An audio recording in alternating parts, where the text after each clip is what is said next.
First, unwanted telephone calls, someone keeping tabs on you from a distance, maybe even showing up on your doorstep. All of them forms of stalking. It's a fear that you never know what's going to happen next. Statistics show 1 in 6 women and 1 in 17 men are victimized at some point in their lifetime.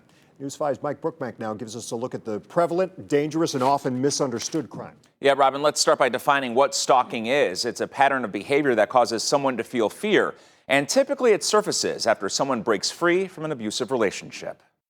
Domestic violence. It was physically, verbally, and mentally. Nearly leading to Digna Marrero's demise. I tried to take my life because I didn't know a way out. The mother of 4. My kids are my world. Withstanding the abuse for more than 2 decades. I stayed because of my kids. When she finally had the courage to call it quits, He would come near the house when he wasn't supposed to. Digna found herself facing a different threat: stalking. It's a fear that you never know what's going to happen next. Her ex not only showing up outside her home, Show up at work. I lost a couple of my jobs because of that. to protect herself and her children, Digna stayed with family I knew that he would get inside my house. and even went into hiding at a shelter for 3 months.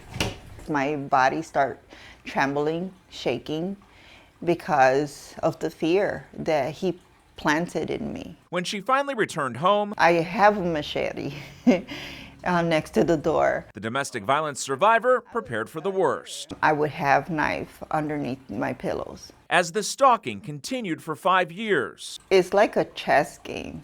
You have to know the next move before it happens. it's estimated more than 6 million Americans find themselves stalked each year. Stalking is not really that much on society's radar. Victoria Grant, a domestic violence advocate, tells me that's because it's often underreported. They know how to push the envelope just enough where it does not become a crime. Grant's advice to victims: keep track of tactics used to incite fear. Because your interpretation of stalking might not be my interpretation of stalking, and I think that's where the problem is. She also encourages clients to change up the way they drive to work, get a new cell phone, and change all passwords. Modern technology has made it so easy for stalkers now. Sitting outside your home or job, unwanted calls, texts, and gifts are among the most often used tactics. Under the Ohio law, 2 or more patterns of the same behavior is considered stalking. Now legally divorced, And I'm stronger today than ever. Digna sharing her ordeal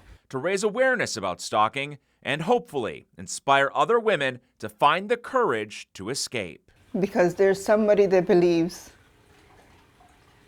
in you, that gives you the strength. So even when someone escapes an abusive relationship, clearly they're still at risk. About 70% of stalking victims report being threatened with physical harm, and Rob, 21% are eventually attacked. The numbers are startling, and any one of us can find ourselves the victim of a stalker, but there is one group in particular that finds itself more vulnerable. Yeah, people 18 to 24 are more vulnerable, and people say of all the victims, they were stalked by the time they turned 25. Eye-opening stuff. Yeah. Thank you very much, Mike.